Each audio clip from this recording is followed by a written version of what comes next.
It's crunch time at work and you need to bring wings to your workday.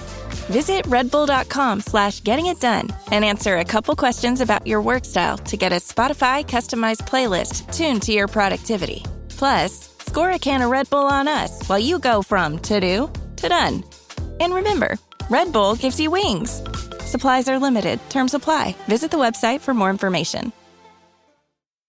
Want to make the most of your tax refund? File with TurboTax on Intuit Credit Karma. They help you get your biggest refund, and then we help you do more with it. With a personalized plan designed to help you hit your money goals. Start filing today in the Credit Karma app. Todo el mundo conoce el número 300. Pocos saben lo que vino después, porque la batalla de Gedeón no terminó cuando los cántaros se rompieron y el ejército huyó. Terminó con 120,000 hombres muertos, 2 reyes ejecutados personalmente por Gedeón y ciudades enteras castigadas por negarse a prestar ayuda. Esta no es la historia de la victoria. Es la historia de lo que la victoria costó. Para entender el peso de ese número, necesitas entender de dónde vino. 120,000 no es una estimación redondeada, no es una hipérbole de guerrero contando una historia alrededor de una hoguera. Es el número que el libro de los jueces registra con desconcertante precisión, como si el autor quisiera que las generaciones futuras sintieran el peso exacto de lo que sucedió en el valle de Jezreel durante aquella noche y los días que siguieron. 120,000 hombres armados, y del otro lado, 300. Pero antes de llegar a aquella noche, necesitas entender lo que había ocurrido en los 7 años anteriores. Porque ninguna batalla comienza en el campo de batalla. Comienza mucho antes, en las decisiones que crearon el problema, en los años de humillación que acumularon la presión necesaria para que alguien finalmente explotara. Israel había entrado en un ciclo que el libro de los jueces describe con una honestidad brutal. El pueblo abandonaba los principios que había recibido y como consecuencia perdía la protección que derivaba de ese alineamiento. No era la primera vez que ocurría, no sería la última, pero aquella vuelta específica del ciclo era diferente en intensidad. Los madianitas no eran simplemente enemigos militares, eran una amenaza de supervivencia existencial que operaba de una manera que ningún conquistador anterior había usado con aquella eficiencia. Para entender quiénes eran los madianitas, necesitas retroceder algunos siglos antes de Gedeón. Madián era hijo de Abraham con Ketura, la mujer que tomó después de la muerte de Sara. Eso significa que los madianitas y los israelitas eran pueblos de origen semítico cercano. No eran extraños totales, eran algo más complicado que eso. Primos distantes, pueblos que compartían antepasados, que hablaban lenguas emparentadas, que reconocían referencias religiosas comunes, pero que a lo largo de las generaciones habían desarrollado culturas y territorios distintos y frecuentemente conflictivos. Moisés, siglos antes, se había refugiado en Madián tras huir de Egipto. Se había casado con una madianita. Su suegro Jetro era sacerdote de Madián. Había entre los dos pueblos una historia de intercambio y conexión que hacía la rivalidad posterior aún más cargada. Pero el pueblo que cruzó el Jordán con Gedeón ya no eran los nómadas relativamente acomodados de los días de Moisés. Las generaciones siguientes habían producido una entidad militar que dominaba el arte de la guerra de razzia. Ataques rápidos, destrucción total, retirada antes de que el enemigo pudiera reorganizarse. No venían a quedarse, venían a tomar. Los madianitas no ocupaban las ciudades, no construían fortalezas, no nombraban gobernadores, simplemente aparecían en el momento de la cosecha, como un enjambre calculado, y destruían todo. El libro de los jueces en el capítulo 6, versículo 4, describe la escena con una precisión que te hace sentir la desesperación.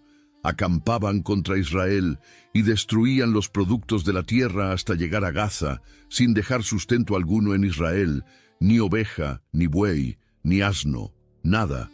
Campos enteros arrasados, animales llevados o abatidos, almacenes de grano quemados o robados, y lo hacían todos los años, durante 7 años consecutivos. 7 cosechas destruidas, 7 inviernos de hambre, 7 ciclos de plantar con miedo y perder con certeza. Piensa en lo que eso significaba en términos prácticos. Una familia que plantó cebada en primavera y vio llegar al ejército madianita en otoño para quemar el campo, no perdía solo la cosecha de ese año, perdía las semillas que había reservado para plantar el año siguiente. Perdía los animales que tirarían del arado. Perdía la lana, la leche y el cuero que servirían para intercambiar por otros bienes. Perdía en una sola visita la capacidad de recuperarse.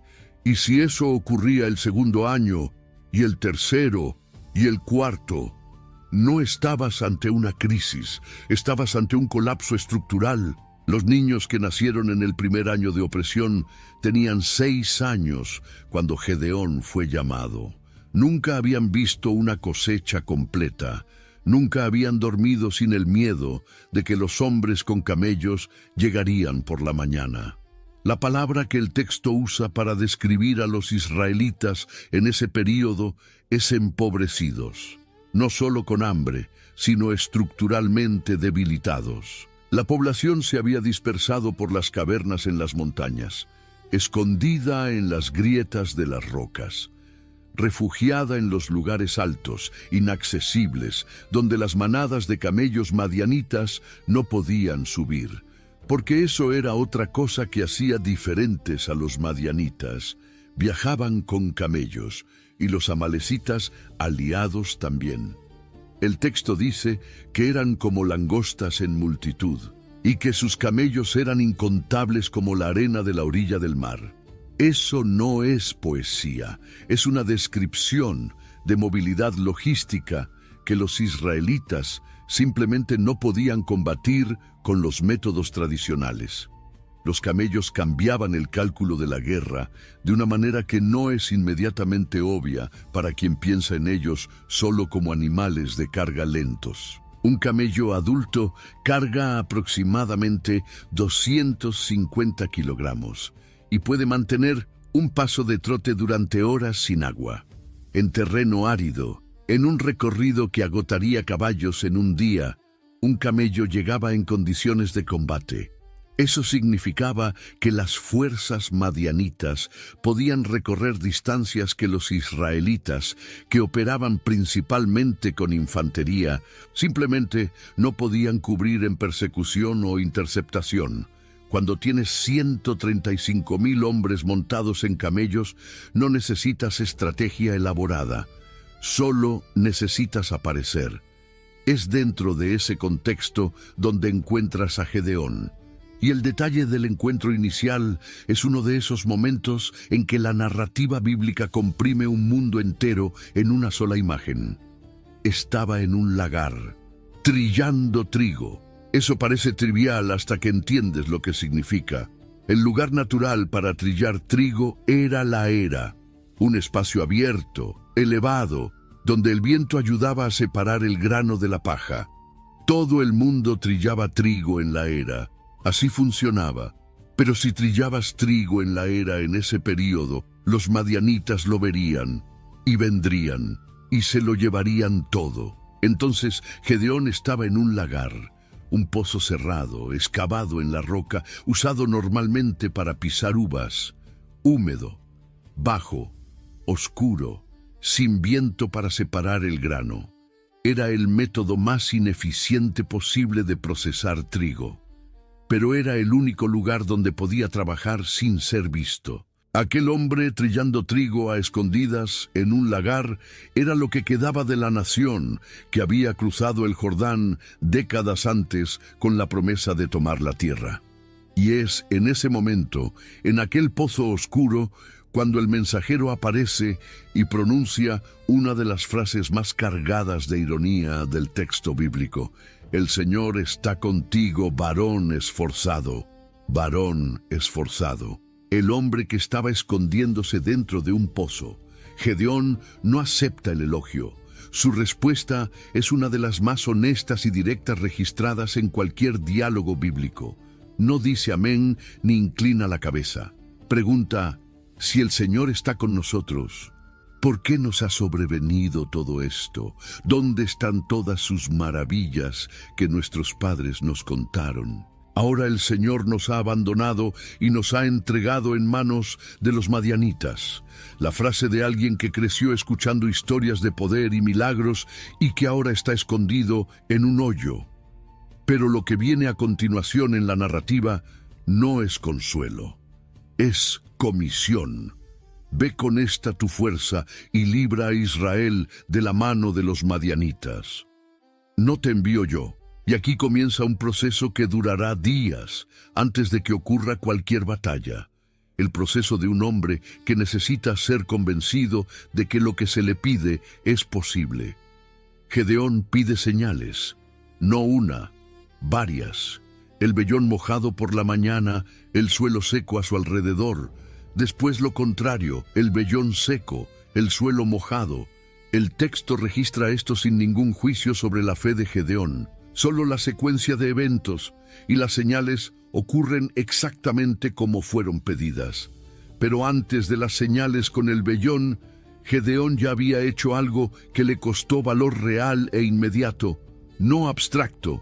Su propio padre tenía un altar a Baal y un poste sagrado a la diosa Asera. En plena noche, con 10 siervos, Gedeón derribó los dos y construyó un altar nuevo en su lugar.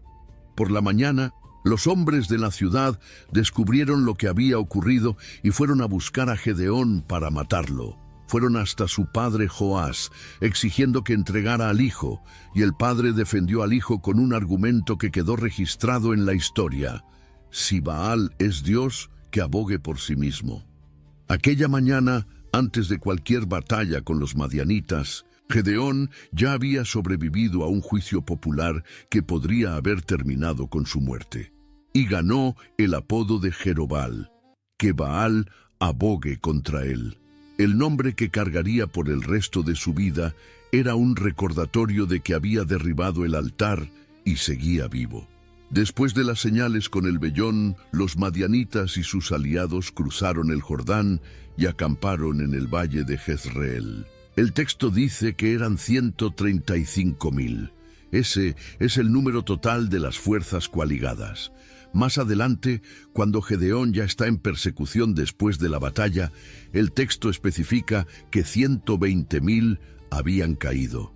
Los 120,000 que empuñaban espada, los guerreros de línea. Los 15,000 restantes eran lo que quedó cuando Gedeón cruzó el Jordán para continuar la persecución. Los números son consistentes. 120 más 15 igual a 135. El Espíritu descendió sobre Gedeón. El texto usa la palabra específica de revestimiento, como una ropa puesta sobre alguien, y Gedeón tocó la trompeta. El sonido se esparció por las montañas. Los hombres de Abiezer se reunieron. Luego los mensajeros fueron a Manasés, Aser, Zabulón y Neftalí. 32,000 hombres respondieron al llamado. 32,000 contra 135,000. Proporción de poco más de 1 a 4. Desfavorable, pero no imposible en la historia militar. Ejércitos más pequeños habían derrotado a ejércitos más grandes antes y después de eso. Entonces lo que vino a continuación es el elemento que hace esta historia diferente de cualquier otra estrategia de guerra registrada en ese período. La orden que llegó a Gedeón no era para reforzar las filas, era para reducirlas.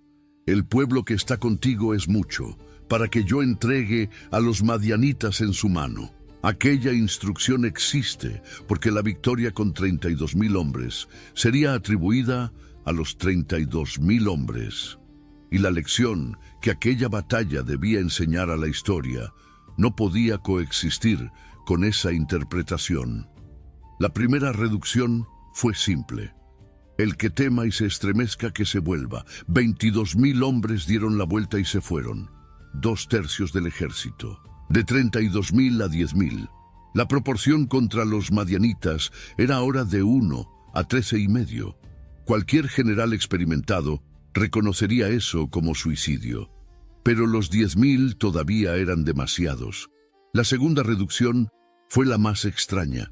Lleva al pueblo al agua, y yo los separaré para ti.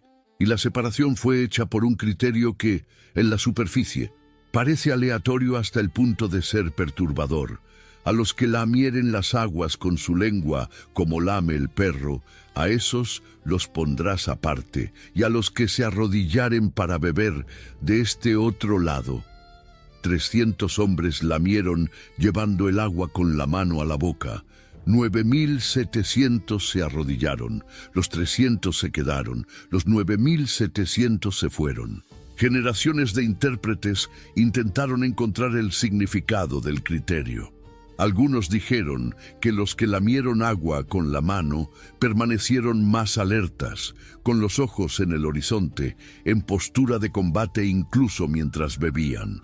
Otros dijeron que era pura demostración de principio, que el número y el método no importaban, porque la victoria no dependía ni del número ni del método.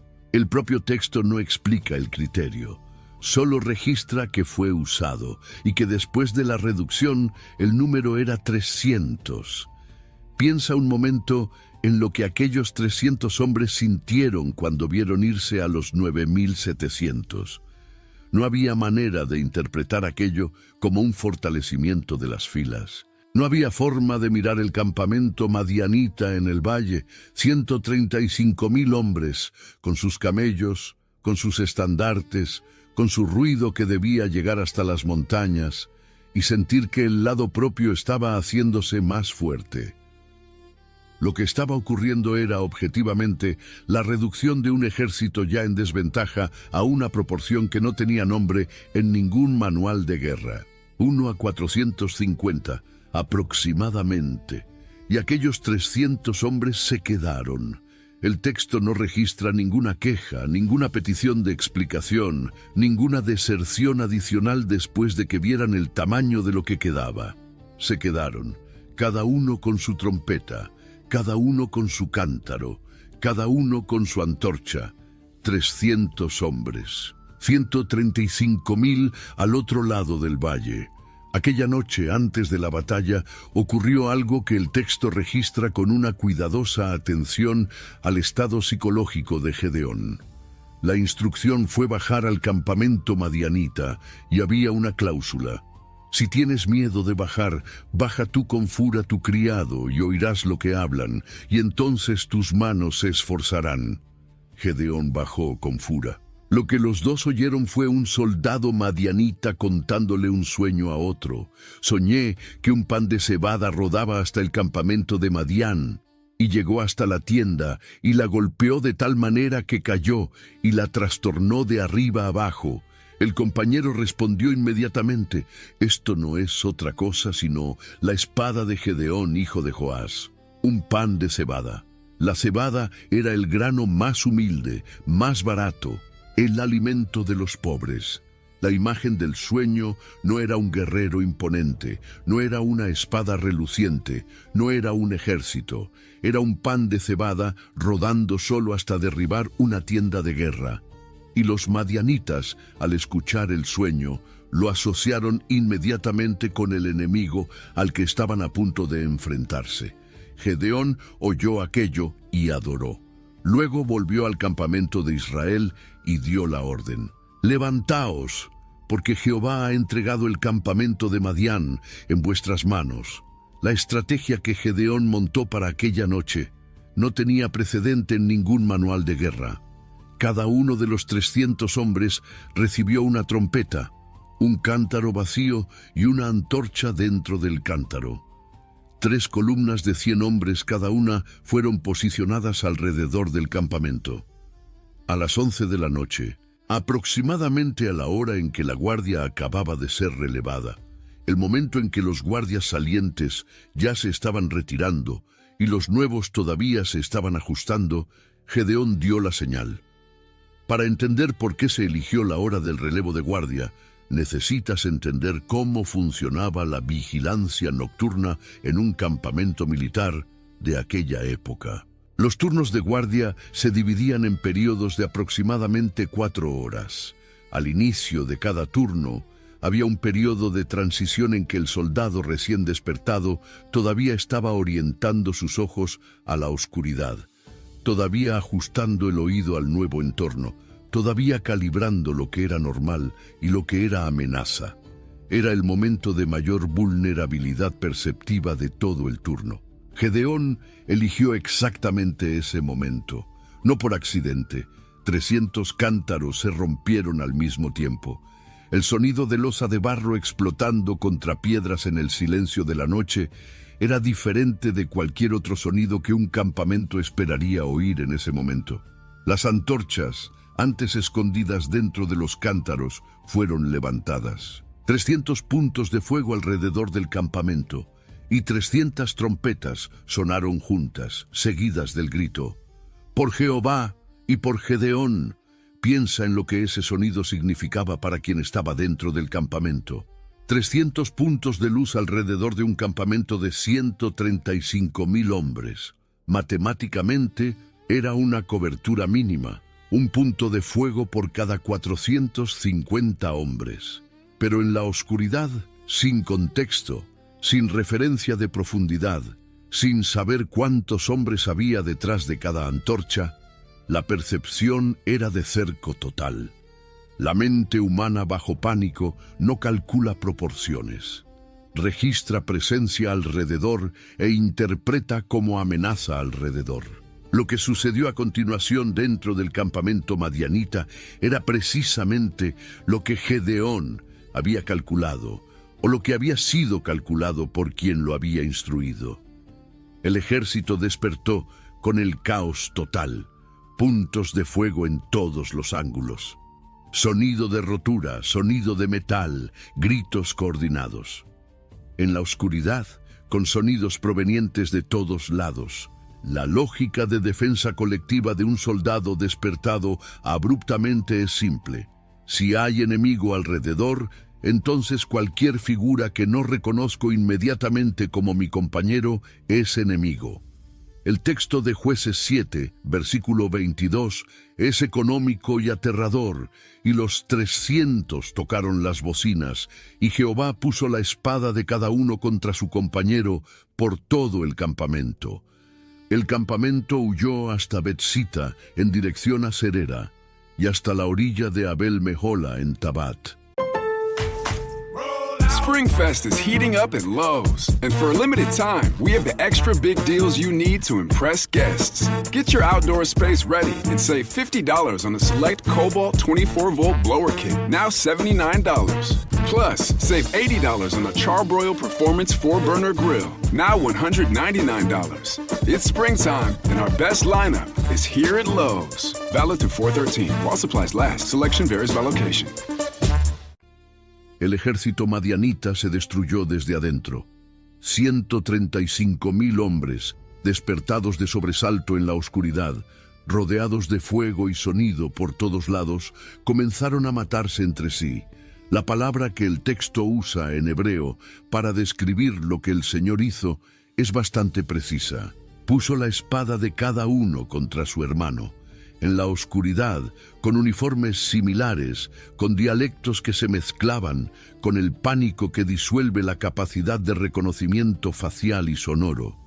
Los amigos se volvieron enemigos en segundos, y cuando un soldado ve a su compañero ser atacado por otro a su lado, el pánico se multiplica geométricamente. La reacción de autodefensa de quien cree que está siendo atacado genera una nueva víctima, que genera otra reacción de autodefensa, que genera otra víctima. En pocos minutos, el campamento se había convertido en un campo de batalla sin enemigo externo. Solo hombres aterrorizados, matando y siendo muertos por sus propios camaradas. Los estudiosos militares modernos que han analizado esta batalla identifican lo que ocurrió aquella noche como un caso clásico de colapso moral de un ejército. el punto en que la cohesión interna se disuelve y los individuos dejan de funcionar como unidad y pasan a actuar por instinto de supervivencia individual. Los ejércitos que colapsan moralmente no necesitan ser derrotados militarmente. Se destruyen a sí mismos, y la velocidad con que eso ocurre es directamente proporcional a la intensidad del detonante que desencadenó el colapso. Los que pudieron correr, corrieron, y corrieron lejos, a Betzita, a Cerera, a Abel Meola, 3 direcciones diferentes, lo que significa que el colapso no fue organizado ni uniforme. Fue la dispersión desordenada de un ejército que había dejado de ser ejército y se había convertido en una multitud de hombres aterrorizados corriendo en cualquier dirección que pareciera alejada del fuego. Gedeón envió mensajeros por todo el monte de Efraín, con una instrucción operacional precisa: descended al encuentro de los madianitas y tomad los vados del Jordán antes que ellos, hasta Bet-bara. Si el ejército estaba huyendo, había solo algunas rutas lógicas de huida en la topografía de aquella región. Los vados del Jordán eran el embudo. Quien controlara los vados controlaría por dónde tendrían que pasar los fugitivos.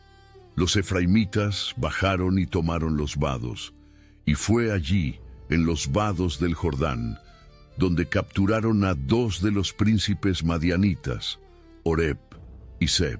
El texto registra dónde fueron ejecutados y lo que ocurrió con los lugares después.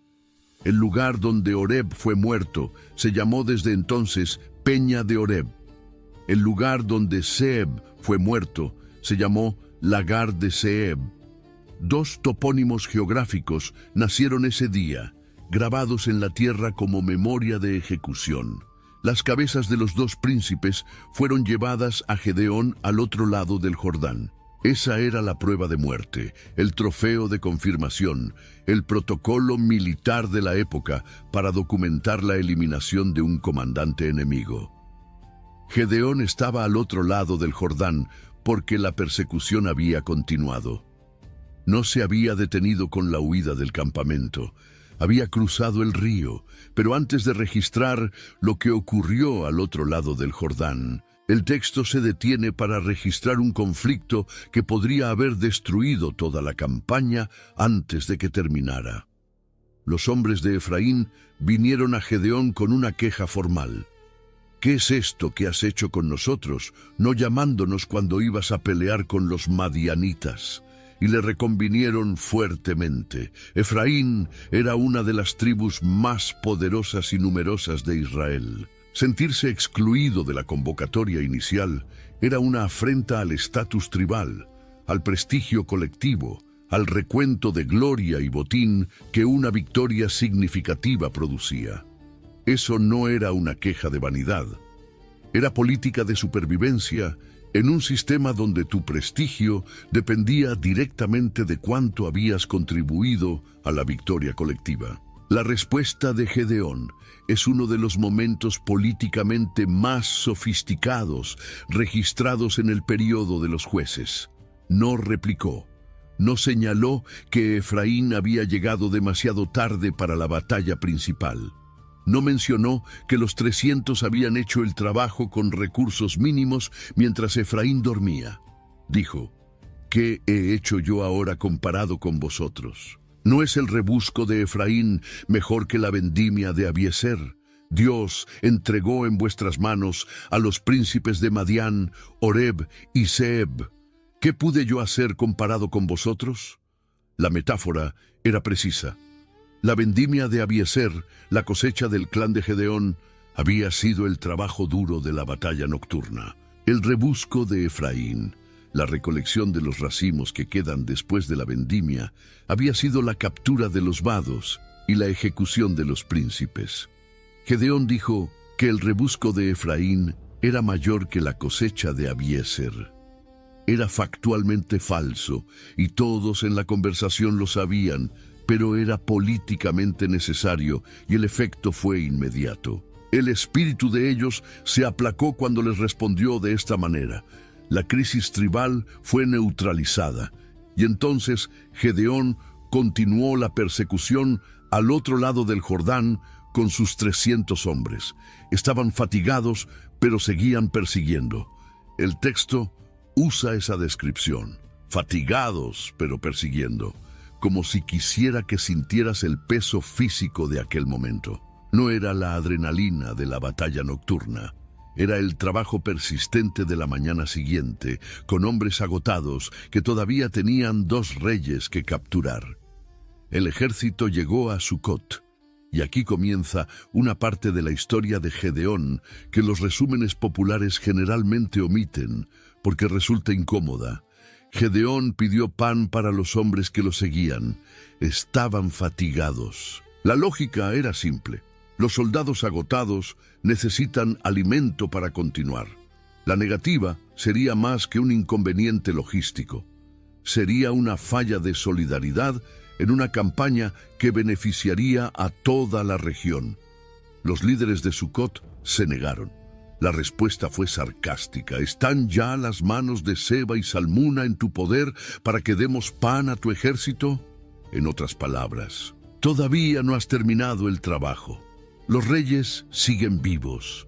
¿Por qué debemos comprometernos contigo antes de saber si vas a ganar? La respuesta de Gedeón fue inmediata y específica. Cuando Jehová haya entregado a Seba y Salmuna en mi mano, yo trillaré vuestra carne con espinos y abrojos del desierto, no una amenaza vaga, una descripción de método. Espinos del desierto y abrojos, instrumentos de castigo físico que nombró en el momento, como alguien que ya sabía exactamente lo que haría si fuera necesario. Después fue a Penuel y pidió lo mismo. Los hombres de Penuel se negaron de la misma manera. La respuesta de Gedeón para Penuel fue diferente. Cuando yo vuelva en paz, derribaré esta torre. 2 compromisos hechos en voz alta, ante testigos. 2 destinos diferentes para 2 ciudades que habían hecho la misma elección. La persecución continuó. El texto dice que Seba y Salmuna estaban en Carcor con su ejército de unos 15,000 hombres, todo lo que quedaba de los ejércitos de los hijos del oriente, pues ya habían caído 120,000 hombres que empuñaban espada. 120,000. El número aparece aquí, por primera vez en el texto, con absoluta precisión, no como estimación, como conteo. Gedeón subió por el camino de los que habitaban en tiendas al oriente de Nova y Jogbeja e hirió el campamento, porque el ejército estaba confiado. La ruta que eligió era inesperada, un camino por donde los madianitas no esperaban un ataque porque no era la ruta lógica de persecución. Gedeón no siguió el camino obvio y el campamento estaba confiado. Esa frase carga el peso de la sorpresa que vino a continuación. Seba y Salmuna huyeron. Gedeón los persiguió y los capturó, y perturbó todo el campamento. Los 15,000 hombres que quedaban fueron dispersados o capturados. Los 2 reyes estaban ahora en manos de Gedeón, pero antes de ejecutarlos, ocurrió un diálogo que ilumina algo sobre la naturaleza de aquella guerra que el número 120,000 solo no captura. You tell yourself, no one wants your college-era band tees. But on Depop, people are searching for exactly what you've got. You once paid a small fortune for them at merch stands. Now, a teenager who calls them vintage will offer that same small fortune back.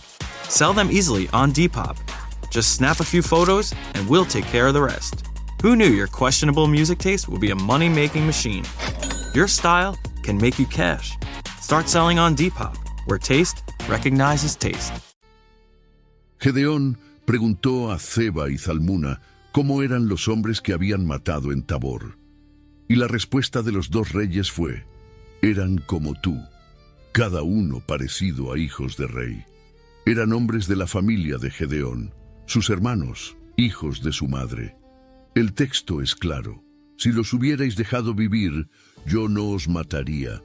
Lo que había comenzado como campaña de liberación nacional se había convertido también en una cuestión de venganza de sangre. Aquellos 2 reyes habían matado a los hermanos de Gedeón en Tabor, y la ejecución que estaba a punto de producirse no era solo político-militar, era personal. Gedeón se volvió hacia Jeter, su hijo primogénito, y dijo: «Levántate y mátalos». Pero Jeter no desenvainó la espada, porque todavía era joven y tenía miedo. La lectura superficial de ese momento es un fallo de valentía del primogénito. Pero hay otra dimensión. Matar a 2 reyes con la mano de un joven sin experiencia era una afirmación de estatus, un hijo que todavía no había demostrado lo que sabía hacer, y los propios reyes lo percibieron. Zeba y Zalmuna dijeron a Gedeón: «Levántate tú y mátanos, porque como es el hombre, así es su valentía». Preferían morir a manos de Gedeón que a manos de un muchacho, no por bondad, por una cuestión de honor militar. Morir a manos del vencedor era más digno que morir a manos de un novato. Gedeón se levantó y los mató, y quitó los adornos en forma de luna que estaban en los cuellos de sus camellos. Los adornos lunares de los camellos de los reyes madianitas. Ese detalle, aparentemente decorativo, carga un peso simbólico enorme. Los camellos de los reyes de la nación enemiga llevaban joyas de oro. El extracto más rico y poderoso de la civilización madianita adornaba sus animales de guerra con metales preciosos. Era demostración de riqueza y poder, y Gedeón los retiró personalmente. Después de matar a los reyes con sus propias manos, la batalla había terminado. 120.000 muertos en el campo y en los vados del Jordán. 2 príncipes, Oreb y Zeeb, muertos en los vados. 2 reyes, Zeba y Zalmuna, muertos a manos de Gedeón. El ejército madianita que había cruzado el Jordán y acampado en el valle de Jezreel con 135.000 guerreros había sido destruido. Ahora Gedeón cumpliría sus promesas. Volvió por el camino que subía a Heres, y en Sucot tomó a un joven de los hombres de la ciudad, y lo interrogó. Y el joven le escribió los príncipes de Sucot y sus ancianos, 77 hombres. ¿Sabes lo que ocurre cuando el texto dice que alguien escribió una lista de 77 nombres? Significa que esa lista tenía propósito. No era información general, era una lista de nombres para castigo específico. Gedeón fue hasta los hombres de Sucot y dijo: «Aquí están Zeba y Zalmuna, por quienes me escarnecisteis, diciendo: ¿están ya las manos de Zeba y Zalmuna en tu poder para que demos pan a tus hombres cansados?» Y los escarmentó con espinos del desierto y abrojos, exactamente como había dicho. Método nombrado semanas antes, ejecutado ahora con los 2 reyes muertos como prueba. Luego fue a Penuel y derribó la torre, y mató a los hombres de la ciudad, exactamente como había prometido. 2 ciudades, 2 destinos. Los líderes de Sucot sufrieron el castigo físico de los espinos y abrojos. Los hombres de Penuel sufrieron la destrucción de la torre, el símbolo de protección y poder de la ciudad, y una matanza que el texto no cuantifica, pero registra sin ambigüedad. Puedes sentarte con ese momento e incomodarte, porque la pregunta que plantea es legítima, era proporcional. Aquellas ciudades no habían combatido contra Gedeón, solo se habían negado a proporcionar pan. Pero dentro del contexto de la lógica de alianza y solidaridad tribal que organizaba aquella sociedad, la negativa de proveer suministros a un ejército en campaña que estaba luchando por la supervivencia colectiva era más que frialdad, era deserción activa. Era decir, no me importa si vencéis o perdéis, no voy a arriesgar mis recursos por vuestra causa. Y Gedeón había dejado claro, antes de partir, que había prestado atención. Los israelitas dijeron a Gedeón: «Gobiérnanos tú, y también tu hijo y tu nieto, pues nos has librado de mano de los madianitas». La oferta era una monarquía hereditaria. Tú gobernarás, tus hijos gobernarán, tus nietos gobernarán. Era la respuesta natural de un pueblo que había sido salvado de 7 años de humillación y que quería garantizar que la protección continuara. Gedeón dijo no. No seré yo señor sobre vosotros, ni mi hijo os señoreará. Jehová señoreará sobre vosotros. Esa es la respuesta política y espiritualmente más sofisticada del libro entero de los Jueces hasta ese punto. Y es también donde comienza la última y más extraña parte de la historia de Gedeón, porque rechazó la corona, pero pidió oro, pidió que cada hombre le diera un pendiente de su botín, pues tenían pendientes de oro, porque eran ismaelitas. Y el texto detalla con la precisión característica que ya hemos notado antes. El peso de los pendientes de oro que pidió fue 1 talento y 700 siclos de oro, además de los adornos en forma de luna y los collares y los vestidos de púrpura que habían llevado los reyes de Madián, y además de los collares que estaban en los cuellos de sus camellos. 1 talento de oro. Esa medida corresponde a aproximadamente 34 kilogramos, más 700 siclos, que son aproximadamente 8 kilogramos, más todos los adornos, pendientes, vestidos y collares de los camellos de los reyes. El total era una fortuna privada considerable para cualquier estándar de aquel período. Con ese oro, Gedeón hizo un efod. El efod era originalmente una vestidura sacerdotal, parte del equipamiento del sumo sacerdote. La instrucción original para el efod está en el libro de Éxodo, con especificaciones detalladas sobre cómo debía hacerse y quién debía usarlo. Era una prenda específica, con piedras preciosas que representaban las 12 tribus, usada únicamente por el sumo sacerdote en el ejercicio de sus funciones en el tabernáculo. No era un objeto cualquiera, era funcional, específico, cargado de significado y restricción. Gedeón hizo uno y lo colocó en su ciudad, en Ofra. El problema no era hacer un efod, el problema era dónde y cómo. Colocarlo en Ofra, fuera del contexto del santuario legítimo, fuera del linaje sacerdotal, en un lugar que no era el espacio designado para ese tipo de objeto. Eso transformaba algo que había sido instrumento de consulta legítima en una presencia religiosa autónoma, disponible para cualquier interpretación, vulnerable a cualquier uso. Un cuchillo de chef colocado en un altar ya no es un cuchillo de chef, es un objeto de culto. Y la distinción importa. Y todo Israel se prostituyó tras aquel efod allí, y fue lazo para Gedeón y para su casa. Ese es el versículo más perturbador de la historia de Gedeón. El hombre que había derribado el altar de Baal por orden divina, que había dicho al pueblo que no sería él ni sus hijos quienes gobernarían, ese mismo hombre creó un objeto que se convirtió en punto de idolatría para la nación entera. El libertador que rechazó el título de rey no rechazó el oro, y con el oro que se negó a usar para coronarse, creó algo que causó exactamente el tipo de problema que su trabajo había sido, en parte, resolver. Eso no es un juicio moral impuesto desde afuera.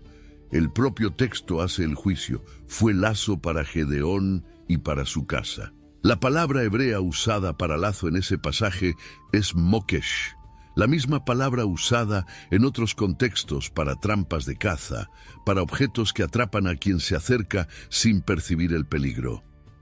No era solo un error, era un mecanismo de captura, algo que parecía inocente o incluso sagrado y que en la práctica funcionaba como trampa para quien lo tocaba. El efod de Gedeón era mokesh para él y para sus descendientes. La palabra elegida es precisa y sombría. El hombre que había sobrevivido a la propuesta de muerte hecha por los habitantes de Ofra cuando derribó el altar de Baal, que había enfrentado 2 señales del vellón, que había reducido su ejército de 32,000 a 300, que había cruzado el Jordán con soldados fatigados para no dejar escapar a 2 reyes. Ese hombre, al volver con el oro de los enemigos muertos, había creado el próximo problema de la nación sin darse cuenta de que lo estaba haciendo. El texto registra que el país reposó 40 años en los días de Gedeón. 40 años es toda una generación. Personas nacidas después de la última invasión madianita crecieron sin haber visto jamás los camellos bajando por el valle en época de cosecha, sin haber conocido el olor de granos quemados o el sonido de rebaños siendo llevados por extraños. Una generación entera creció sabiendo que había sido salvada por 300 hombres con antorchas y cántaros de barro, en una noche que debería haber sido imposible. 40 años de paz también significa 40 años de cosechas completas. 40 años de animales que llegaron al invierno. 40 años de niños creciendo sin el recuerdo visceral del miedo de las racias.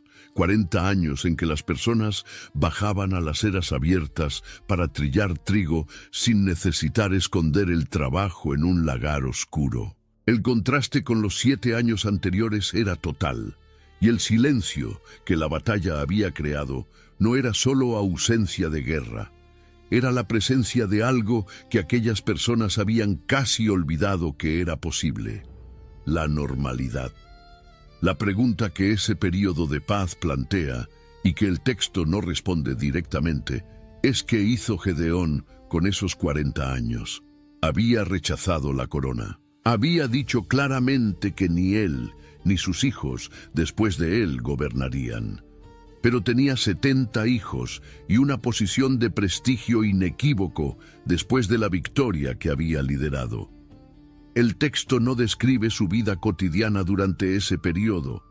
No registra sus decisiones políticas, sus disputas territoriales, sus relaciones con las tribus vecinas.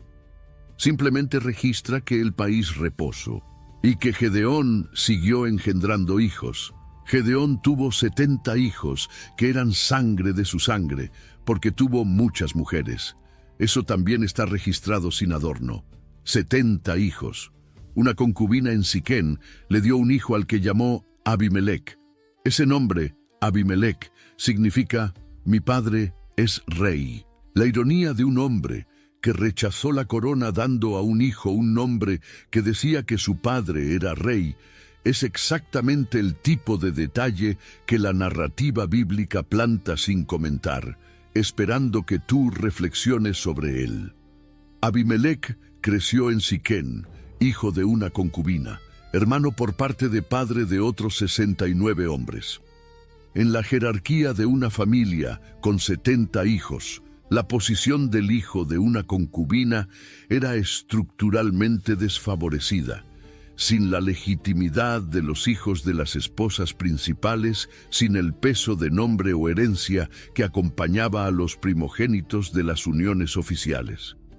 Ese detalle sobre Abimelec no es un apéndice decorativo, es la semilla del próximo capítulo de destrucción en la historia de Israel, un capítulo que el texto desarrollará poco después de la muerte de Gedeón, con una brutalidad que hace que los 7 años de opresión madianita parezcan, en comparación, casi contenidos.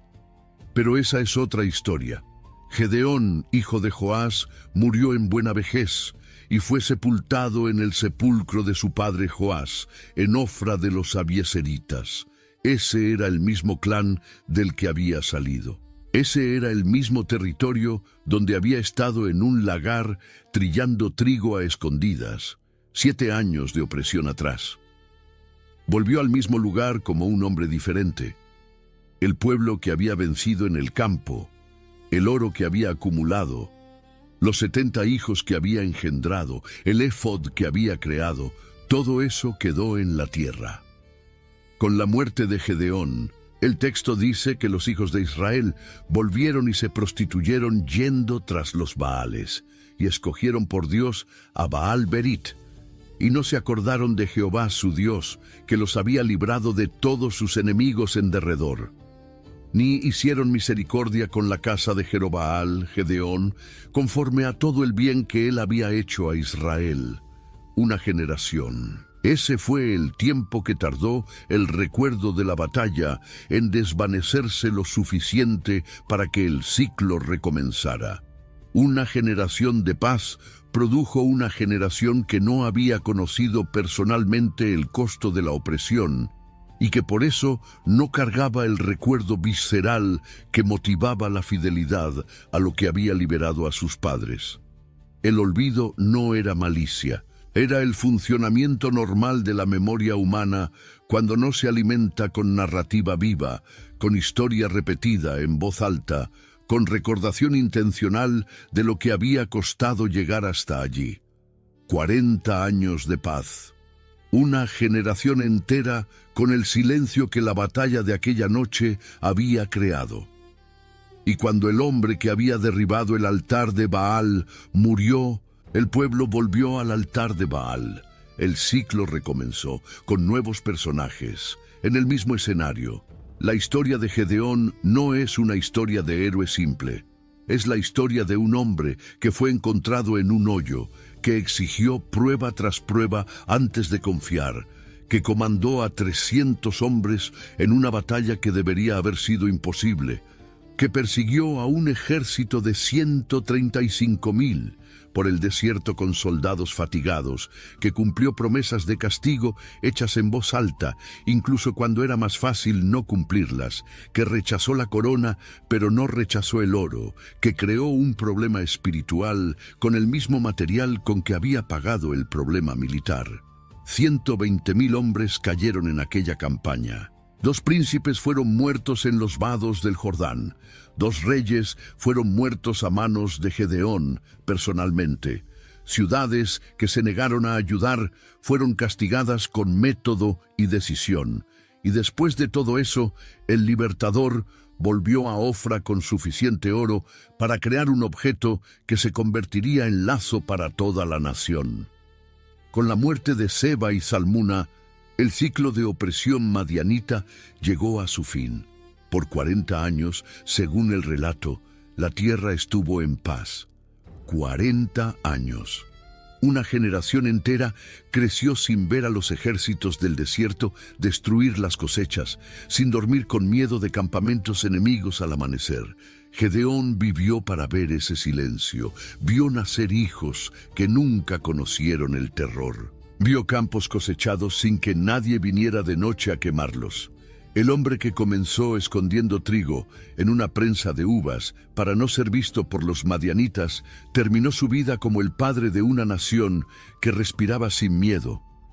A veces, la historia de una batalla solo tiene sentido cuando ves lo que creció en el silencio que ella creó.